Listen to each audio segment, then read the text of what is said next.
Ayun, magandang araw. Okay, na-release ko na yung quick demo ng customer portal natin. Okay, so ito naman napag-usapan natin ay initial setup. So ito yung unang-una dapat natin gagawin bago natin paggalaan ng customer portal. Okay, huwag kayong mag-alala, yung customer portal free yan. Wala kayong babayaran basta ginagamit itong payments Wi-Fi network natin. Wala na kayong babayaran sa customer portal. Okay, okay, login tayo. Ito yung admin ko.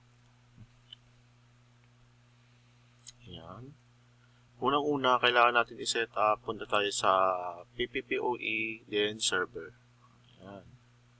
Una natin kailangan ay punta tayo sa settings. Mapapansin nyo may billing dito.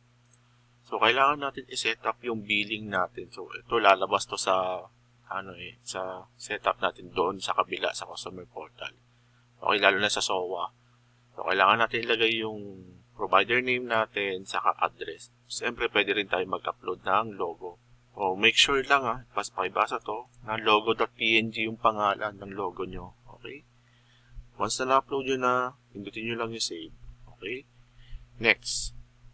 Ang next natin ay yung plans. Ayan, importante to. Ano itong mga plans na to? Ito yung mga plan description na lalabas sa customer nyo. Okay, reference yan. Pag hindi nyo ito na-set up, laging disconnected yung router nila sa portal, sa customer portal. Hindi siya lalabas. Okay, so madali lang siya. Piliin nyo lang yung portal key nyo. Yan, lalabas na, ipupull na ng system ko yan. Kung ano yung mga secret, PPPoE profile nyo.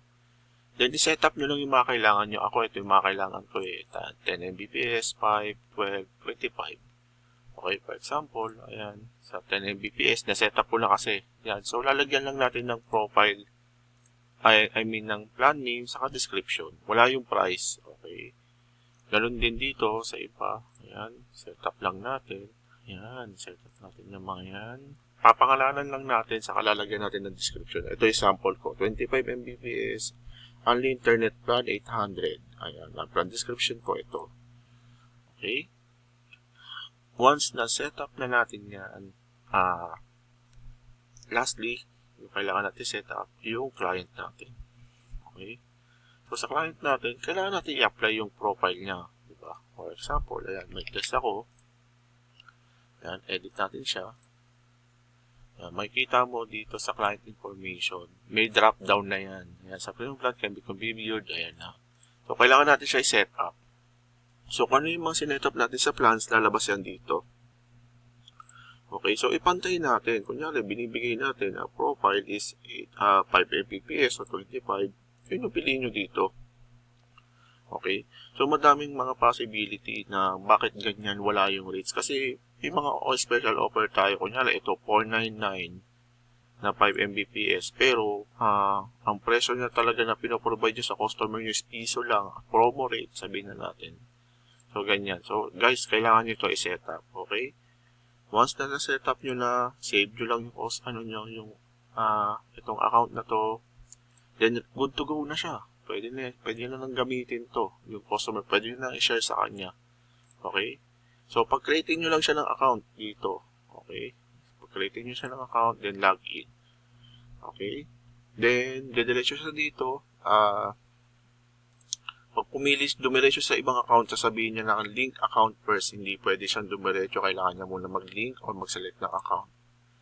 Okay, pupunta siya sa link account. Dito yan. Ayan, ito kasi may mga nakalink ako. Pero kapag mag-link ka lang, si customer, sabihan nyo lang, ayan na. Kukunin lang yung account number sa account name. Nasaan yan? Ano yan? Kayo yung magbibigay niyan. Bibigay nyo siya dito. So, yan. Tayo dito sa profile. So, pag nag-create kayo, ibigay nyo to sa kanya. Ito, yan. Ito yung ID number niya and ID name. Yan yung ipoprovide nyo sa kanya. Okay? Ilalagay lang yan dito.